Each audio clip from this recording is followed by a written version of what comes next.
ধ্বংসস্তূপে পরিণত হওয়া বাড়ি ঘরেই চলছিল গাজাবাসীর সংসার। পবিত্র রমজানের ইবাদত, আচার আনুষ্ঠানিকতা, জঞ্জালের বসতির মাঝেই সেহরি, ইফতার।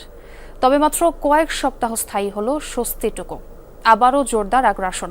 বিমান হামলার পাশাপাশি ইসরায়েলি বাহিনীর স্থল অভিযানে দিশেহারা হয়ে পড়েছে গাজার মানুষ। আরও একবার অনিশ্চিত পথে যাত্রা, বাক্সপ্যাঁটরা নিয়ে নিরাপদ আশ্রয়ের খোঁজে ছুটে চলা। বাতাস থেকে লাশের গন্ধ সরে না যেতেই গাজায় আবারও মৃত্যু হলো 4 শতাধিক ফিলিস্তিনির। মঙ্গলবার যুদ্ধবিরতি ভেস্তে দিয়ে সেহরির সময়ে উপত্যকাটিতে নজিরবিহীন হামলা চালিয়েছে ইসরায়েল। নিহতদের বেশিরভাগই শিশু ও নারী।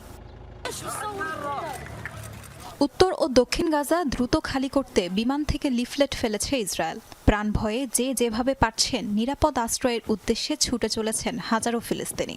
নতুন হামলা গাজাবাসীর মাঝে ছড়িয়েছে আতঙ্ক।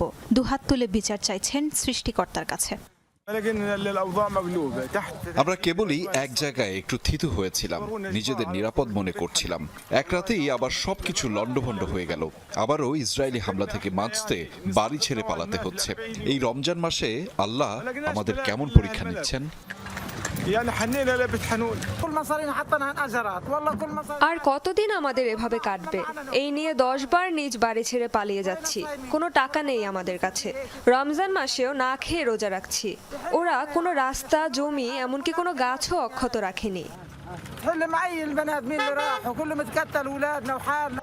যুদ্ধবিরতি ভেস্তে যাওয়ায় একে অপরকে দোষারোপ করছে ইসরায়েল ও হামাস। ইসরায়েলের বরাবরের সাফাই, হামাসকে সমূলে ধ্বংস করতে হামলা চালিয়েছে তারা। শেষ রাতে ঘুমন্ত গাজায় হামলা করে ইসরায়েলিরা। যুদ্ধবিরতি চলায় মানুষের মাঝে কিছুটা হলেও শান্তি এসেছিল, রক্তপাত থেমেছিল, কিন্তু ঘুরে ফিরে আবারও আতঙ্ক, রক্তপাত দেখতে হচ্ছে গাজাবাসীকে।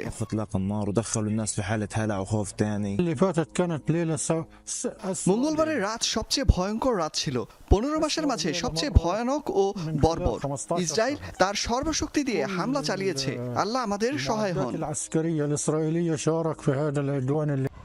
এদিকে গাজায় আবারও নতুন করে স্থল অভিযান শুরু করেছে ইসরায়েল। মধ্য ও দক্ষিণ গাজায় এরই মাঝে টহলে নেমেছে আইডিএফ সেনারা। তাজরিয়ান সোবহান, যমুনা নিউজ।